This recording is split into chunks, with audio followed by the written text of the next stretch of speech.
përfunduan punimet e mbledhjes së kryesisë së legjislaturës së 7 me pikë të vetme të rendit të ditës përgatitje për seancën konstituive të legjislaturës së 8.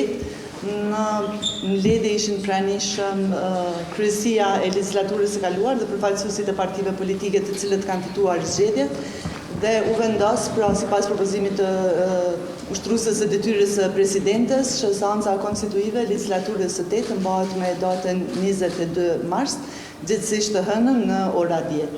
U diskutua edhe për çështje teknike, siç ishte vendosja e deputetëve në sallën plenare dhe çështje tjera rreth përgatitjes së seancës. Nuk pat ndonjë kundërshtim, edhe seanca do të mbahet pra ditën e hënë në ora 10.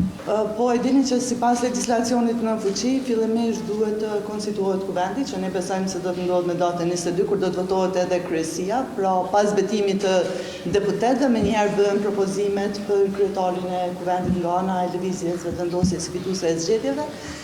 3 nënkryetarët nga 3 subjektet politike, Lëvizja, Partia Demokratike dhe Lidhja Demokratike e Kosovës dhe 2 nënkryetarët nga radhët e parkicave. Pas votimit edhe të kryesisë, konsiderohet që kuvendi është i konstituar dhe pastaj në aspektin formal juridik, pra duhet që sapo të vi letra nga ana ushtruese së detyrës së presidentes për mandatimin e kryeministrit, lëvizja është gati dhe do të trasë seancën. Sa do të realizohet, domethënë me datën 25, do të shohim vetëm për shkak të afateve kohore. Në lëvizje jemi duke i shqyrtuar, domethënë të gjitha pozicionet, nuk është se kemi vendosur se kush do të jenë, unë edhe kolegët e mi të gjithë bashkë do të jemi aty ku konsiderohet që mund të kontribojmë më shumë. Pra e rëndësishme është që ekipi i lëvizjes vetëvendosje do të jetë një ekip shumë profesionist edhe me persona adekuate dhe kompetent për secilën nga pozita. Po, unë nuk kam qenë pjesë e takimeve, sido që të jetë ajo që kam pa deri me tani. Problemi vetëm është një problem teknik, se kemi me nxjerrë punë administratës kuvendit me gjetë një sallë për grupin parlamentar të lëvizjes vetëvendosjes, sepse s'kemi pas asnjëherë grupat madh parlamentare dhe duhet me pa ku është salla që do të zëvend të gjithë deputetët tonë. Ndërka kësaj përket krijimit të institucioneve, unë besoj që me 22, domethënë konstituohet kuvendi edhe hapet rruga për institucione tjera.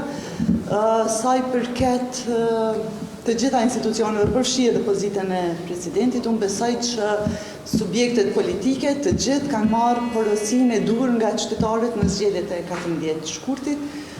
Kemi pas 2 oferta për pozitën e presidentit, ka qenë zonja Osmani, ushtruesja e detyrës së presidentit, edhe zoti Haradinaj, qytetarët në mënyrë shumë demokratike kanë dhënë përgjigjen atyre, më shumë se 400.000 vota kanë dhënë besimin për zotin Kurti që të jetë kryeministri i vendit dhe më shumë se 300.000 vota ta kanë dhënë mbështetje për zonjën Osmani, kështu që besoj që ky është një mesazh i duhur për të gjitha partitë që të reflektojnë për vullnetin e qytetarëve. Po tani kjo është çështje edhe organizative që sigurisht kryetari Kurti dhe zonja Osmani duhet të shqyrtojnë edhe agjendat e tyre. Kam parë nga mediat propozimin e zotit Abdigjiku, e di që ju ka nevojitur kohë që të diskutojnë e ti plotësojnë domethënë çështjet e brendshme të Lidhjes Demokratike të Kosovës. A do të jetë premtja ditë e takimit, tani mbaret edhe prej zotit Kurti dhe zonjës Osmani edhe agjendave të tyre, nuk mund të them unë saktë cila do të jetë data e takimit, po sido që të jetë, nuk ka asnjë arsye për vonesën, seanca do të mbahet me datën 22, edhe votimi i qeverisë do të bëhet shumë shpejt sepse lëvizja i ka votat e mjaftshme për votuar qeverinë. Ajo që është rëndësishme për qytetarët, unë besoj që është jashtëzakonisht shumë e rëndësishme që të gjitha institucionet të konstituohen sa më parë. Jemi në kohë pandemie, po ballafaqohemi me probleme të shumta.